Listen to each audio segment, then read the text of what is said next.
Vous informer, c'est notre souci majeur. Pour toute information politique, culturelle, sportive, abonnez-vous sur votre chaîne Bibiche Mbombo officiel. Bibiche Mbombo officiel, l'information à temps réel. Abonnez-vous massivement et vous ne serez pas déçus.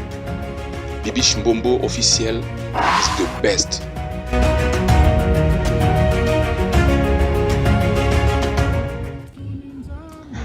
Oh, Matou Samuel a sopani pas maître Gims. Oh, Matou Samuel succès sili oignon sur Zagaga. Azoluga gaga. Joeke. Oh, Matou Samuel loko sali o ami kitisi. Oh, Matou Samuel a pengui. Tala a combiné oh azomona na que soki maître Gims a signé featuring Barossa na bango. Matou Samuel a connu qu'on s'est comporté le rôle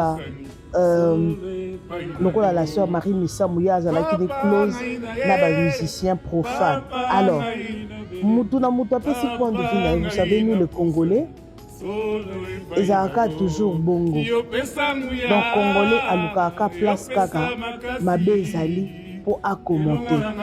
Mais il y a aussi de ces gens qui ont commenté, qui ont félicité, qui ont aimé le featuring. Il y a en fait featuring au bazo ça là pour l'instant quoi. La façon dont on la vidéo na bango bazo yemba featuring ya Nzembo oyo bazo yemba, ça se voit que Maître Gims a été toujours fan de Papa Matou Samuel dès son enfance. Ça se voit toujours. Yemokwa Lobi, ma source d'inspiration. Donc, Papa Matou Samuel Azali, source d'inspiration. Il y a Maître Gims, vous savez, Maître Gims, c'est un grand musicien de notre pays où Azo représenté la RDC au monde entier. Il faut que Maître Gims a level, hein. Aza level, wana ko sa ba jeté. Ba mbongo ba Maître Gims o bazanango. Na ba succès bazanango na monde. En tout cas, to comparer ba ona musicien na ndetinga na comparer te na musicien mo quelconque. Wana e dépendre nanga. Po ba level, dans ba level na ba mbongo bazanango te totika. Papa Matou oza osepela. Matou Samuel. Tala. On senti que non, oka elengi moko, azoka kimia moko. Maître Gims.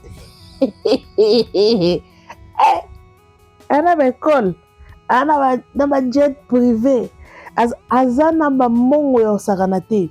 Enfin, rêve ya Papa Matou Samuel et s'est réalisé. Rêve na ye et s'est réalisé. Bandeko, au moins parfois. Totika no maramuya esprit onga molimo santo alatinga makasi maramu na kosa tete ya soki opportunité pesa mi na vie ya tika bat ba finga meyo sala nanu ozwa o atteindre objectif na yo tala nanu intérêt na yo ya so bio landanga molimo batu bakoloba ya za musicien mokili pa mato atali biloko ki a musicien mokili batu bakoloba na ngai ke pona nini yimo excusez-moi. Sorry, pardon. Yemo na no sali vidéo pour na koloba Maître Gims. Oh papa na yo. Nakuta total ki vidéo wana na sali la ki pe émission awa na kati chaîne. Ba te belé ba traiter ki Matou Samuel o sala ki wana sopi oui, moi aussi na sala ki vidéo pour na koloba. Ezaki manière te, ezaki façon, ezaki une bonne façon te. Et aussi la vidéo pour la Maître Gims atala asala comment a kutala na yo to azala a benga yo quelque chose comme ça. Et ça qui façon t'aimer quelque part peut aider le Maître Gims baza together na Papa Matou Samuel. Pour niveau Papa Matou Samuel, il faut toyeba ango Matou Samuel azali musicien o aza icône ya musique na biso. Lelo biso to botama to kuta Matou Samuel. Banzembo Matou Samuel to ando binango na église comme ba majorette. Alors, bato biso babi olobaka nano ebele après yo pesa bato bambote sima. Eza bongo. Pour vous comprendre déjà Maramo Tozo Lobanakati émission. Merci beaucoup d'être connecté. On m'appelle Anti Bibiche Mbombo Plasma Mpoi. C'est ça mon nom.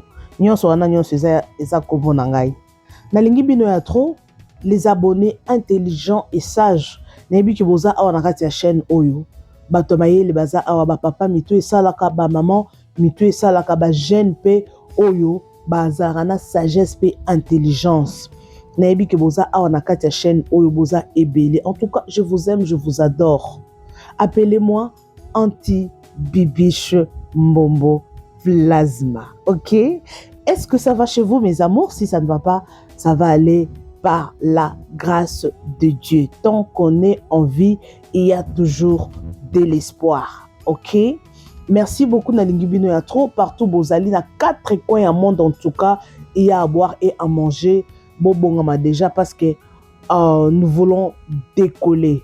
To solo, la ma solo ya mikolo, ma solo ya batoyo, mitou et salaka. Installez-vous déjà, prenez un jus, mettez juste à côté ce qu'on met la miliki, ce qui peut mettre moi jus, ce qui peut mettre la yoga, ce qui peut mettre la naïbité, ce qui peut mettre la tisane, naïbité, ce qui peut mettre la clou de jour chaque tango. En tout cas, mais ça juste à côté, nous allons parler à to solo laka. Je sais que vous êtes invisible, mais non, ça va le bosa en face nangai, to solo la nabino makambo oyo. Ceux qui n'ont nos abonnés, n'hésite pas surtout de les faire. Abonne-toi, laisse un petit commentaire. Commentaire nabino kosala biso à ce que to bongisa musala oyo to zali kosale la bino.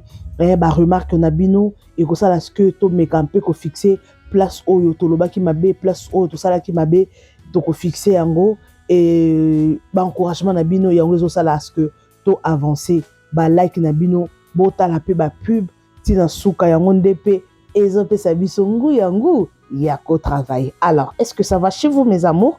Na linga boza la bien hein awa na linga ka toujours qu'on a la bonne humeur parce que à chaque fois toujours la mukamut na mutu azana oya ye magamoza na mutu mais biso tozinga toujours to seka to sepela. Alors voilà le sujet. J'espère que na flasha qui ont juste na débit. Bino mo robomona qui déjà je parlais de papa Matou Samuel oyo azali musicien na biso munene. Dans cette émission la fois passée, je parlais de Matou Samuel. Alors le papa Matou Samuel te dit que non c'est un papa oyo parce que c'est un papa aza icône de musique aza musicien na biso oh le loi binisa biso Yamanuele yo Yamanuele simbazola nganze mwa Matou Samuel na bando binisa ngo bana na église na ndo binisa ngo bana ba majorette baleki nanga kuto bakoma déjà mikolo misu bakenda bapoto misu babala misu bakoma donc nando bisa ba majorité d'église na nzembo ya Manuel nga moko ba majorité na laksa bango mona na église na binisi bango na ba fête na ba mariage ponga nando bina bo mona nga boete nando binda lobaka to kola na minene to komi na donc je vais dire par là que papa Matou Samuel la sala o akoki kosana mokili a marqué époque na ye et papa Matou Samuel la fois passée na chela ki bino pe awa kaka na chaîne na bino Bibiche Mbombo officiel chaîne Nabino ya anti Nabino Bibiche. Alors papa Matou Samuel abandaki kosenga maître Gims a akutana na ye parce que biso to monaki maître Gims asalaki vidéo moko na concert na ye azoyemba nzembo ya papa Matou Samuel. À quoi, alléluia.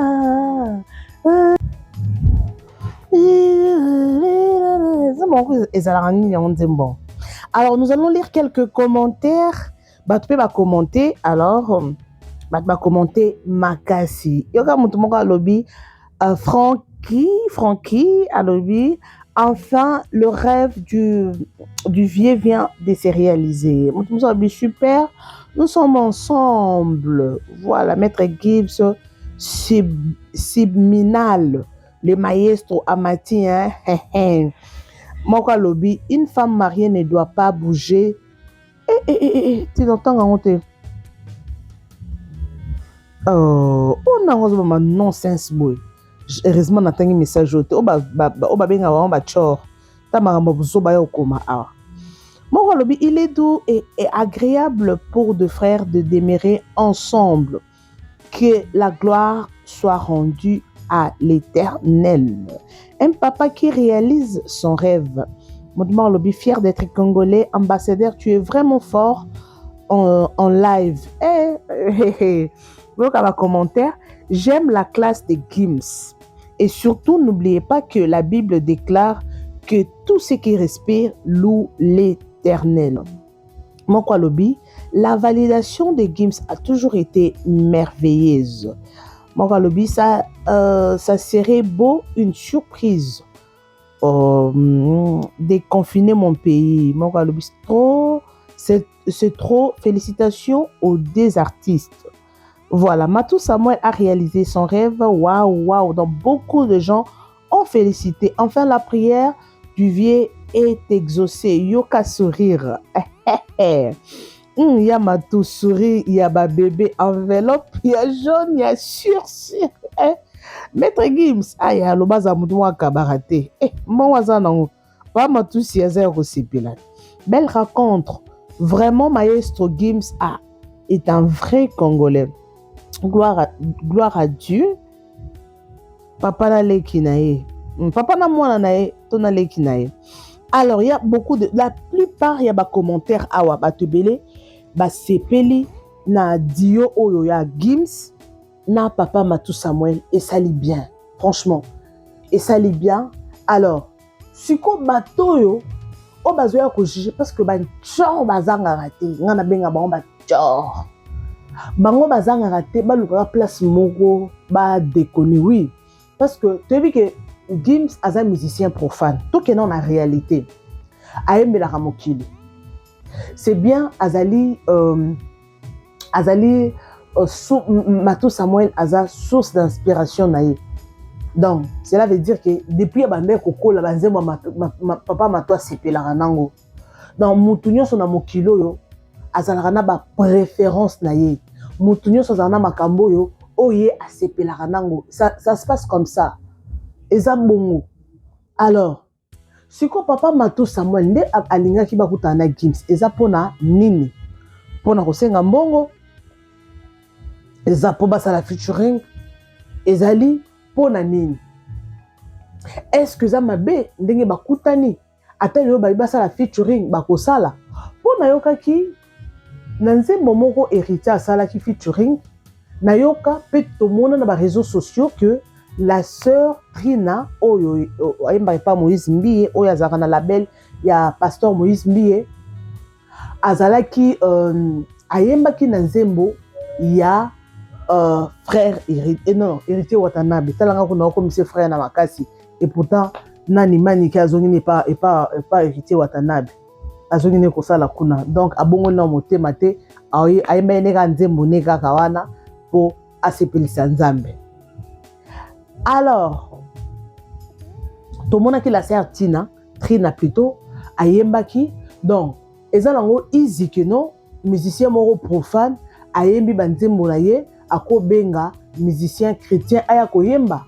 Eza mabete, wananga na otuna question. Botika no ba commentaire na bino, pe ba point de vue na bino.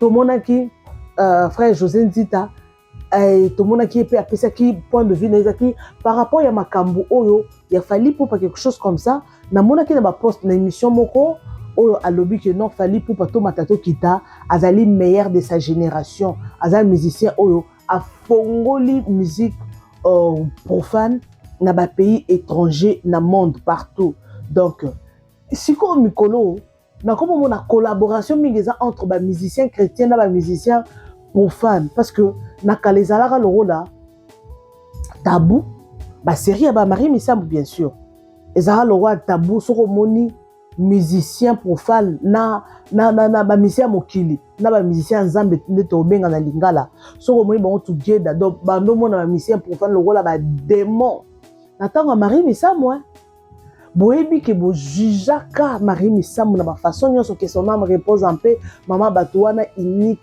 azala unique en son genre maman wana tokotika la rezoa la sœur Marie Misambu te tokotikalaka kozwa ete ata bato bazo interpréter ata mwana na ye tokotikala kozwa mutu lokola ye te parce que c'est une maman que j'aimais beaucoup. Elle était une maman que j'aimais beaucoup. Elle était parce que she's late. She's late, she's dead already. Nando lingé parce que azaki artiste na makila. Azaki déjà na makila ya ba artiste. À part koyemba abande ko tonga abande ko créer ando sa ba artiste. Donc azaka makila le roi ba biso oyo. Donc mutu moko za la multimétier, oza option belé, tu peux faire oza na ba talent et belé je peux dire. Maman wana bato bande ko juger ye. Que son âme repose en paix lokola païenne. O azarana ba jiba ko zana ba jipete bande ko juger bongo. Oui, il faut tout solo la pembe, tout solo la claire, tout solo la white. Tout solo la bongo white, pembe. Bato bande ko juger azarana ba Félix Oise quoi. Ay, azarana ba jibem piana, azab mutomokili, azab païenne, mais lelo o bande ko. To ko momona ba pasteur Moïse Mbiye. To mona bango na ba héritier. To mona ba pasteur Mike Kalamba ina ba héritier bazo kanga ba photo bazo en tout cas bazo ça together. To moni ku tu maman Lombo a posté bina filé pour interpréter nzembo na ye. Maman Lombo muta nzambe a posté bina filé na page na pour na nini pour a interpréter nzembo na ye. Siko na lelo oyo eloko wana ezalaki te. Po Marie Misamwe païenne, jamais cause en contact. Na ba musicien mokili, mais lelo comme na normal, ce qu'on a lingana comprendre bandeko nanga. Loi est changé parce que lelo pasteur papa Matou Samuel aye a biso ngai na bino tomoni eloko wana. Ndenge basali kutu ba yembi na ko yemba na maître Gims basali moi dio wana. Tolo bani ki amona te a musicien mokili. Amona te Tolo bani pour me changer, les choses ont changé. Toi na siècle classique. Ah, il y a beaucoup de distraction. Tout de distraction, tout ça la hypocrisie. Musicien profane azamutu. Yo muto sambela. Na muto sambela raté. Il y a pas de problème. Mais quand un peu kosambela mutuana, kosunga mutuana kolakisa nzela ya nzambe. Totika ba hypocrisie. Ongai boye na sala kate, mais na kuzu osala. Quand Matou Samuel wana a signé na ye, abibo loba bo juger ne bo juger ngana maître Gims. Pondinga zawana lelo so maître Gims. Po ana mbongo maître Gims ya totika ba je. Na sûreté mise mo na Congo akoza na mbongo wa maître Gims. Boyebi papa na ejuna na, papa na za musicien. Et lelo o papa Matou Samuel azaya ko sepela papa. Ou façon ni komona pasi papa na ngai. Ou façon ni komona pasi za ba mususu o tali boye. Ah, o batu bakoloba. Siko soki batu ba lobi pona yo échanger ni. Tout ce qui yo bangi batu o perdre ni. Yango à chaque fois lingo sala quelque chose hein. Soko moni ko bangi elio. Yeba ke loko neza ya bien. Soko moni okuta na ba problème. Na ba obstacle. C'est que l'eau connaît ça bien. Biloko mususu ya bien terre na facilité. Mais biloko ya bien terre na facilité. Mais biloko o ezalaka bien et loko o ezalaka bien. La plupart eraka toujours na ba blocage na ba nini. Papa Matou Samuel, nga na encourager yo. Malgré façon salaki vidéo o senga nakutana na moi na ngai Gims. Rêve na yo se réaliser. Mais next time papa na nga ko sa bongo te. O a musicien munene. Aux musiciens mounene, malgré tout ce qui s'est passé dans Kombo na yo, papa Matou Samuel, malgré tout ce qui s'est passé. Oh, alors, au-delà de tout, makambo komelaki papa Matou, mais quelque part, Zambé ayaki ko restaurer yé. Alors, lelo oyo, tomoni azongeli lisusu. Yango na vi to sala bolamu. Yango na vi atande to loba boy to loba bolamu. Parce que quand ndeto loba boy, ekoza na mutu mo boy alanda ngai, peut-être quand na conseil moko na pesi ne loko moko na lobby et sauver vie ya mutu. Et bongisi vie ya mutu, et aider mutu na likambu moko. yango toyebi te ta papa mato anema banzembo na ye mais ayebi te aza na bafan ebele aza na source d'inspiration ya bato yango na vie faut koluka okoma source d'inspiration il faut lukaka okoma modèle ya bato osala eloko bato baolanda okoma pe modèle na vie ezaka bo faut faire ça osala eloko mo il faut nando osala lokola ye oinspire mutu moko sikosala bolamu po eza rare mutu asinspire na eloko eza mabe mutu azwaka modèle na eloko eza bien mutu asinspiraka na eloko oyo eza malamu donc papa matu lelo oyo asali asigné na ye asigné na ye ata bato balobi ndenge noyo musicien nzambe ndenge nini okomi na bato ya mokili yango eza kaka kosila toni mpo bato bazangaka te bato bakommentaka mabe bazangaka te alors lelo oyo papa matu samuel akokisi rêve na ye ya kozala na mwana na ye maître Gims enveloppe ya jaune ekozanga te ya kaki ya jaune te ya kaki o ya kaki nde eza monene pe ekozala bombe. En tout cas, merci beaucoup. En tout cas, je vous retrouve next time avec un nouveau numéro dans mon kilango et kominango kakaboy. Ote, nga mon santo, nga na musicien profane, o nga na pasteur, oza na pasteur mais oza no kana mokilo. Pa pasteur Moïse Mbiye wana ba yebela na bango ote pasteur Moïse Mbiye to mona faire une église na e, to mona héritier Watanabe. Omeke no azaka cool na bato nyonso baza ba frère baza bato lokwa biso ezate ke poyo za pasteur oko solola na bakuluna te solola na bango te bango liloba nzambe ona solola na ba musicien te solola na bango songisa bango ba revenir na raison bazonga na nzela nzambe. Alors merci beaucoup, je vous aime bien, moi je vous retrouve next time. Si tu as aimé l'émission, n'hésite pas surtout de liker et de partager. Bisous, je vous retrouve next time avec un nouveau numéro de cette émission 100% News et Analyse. Vous savez que vous informer, c'est mon souci majeur. Je vous retrouve next time. Bisous et bye. Vous informer, c'est notre souci majeur. Pour toute information politique, culturelle, sportive, abonnez-vous sur votre chaîne Bibiche Mbombo officiel.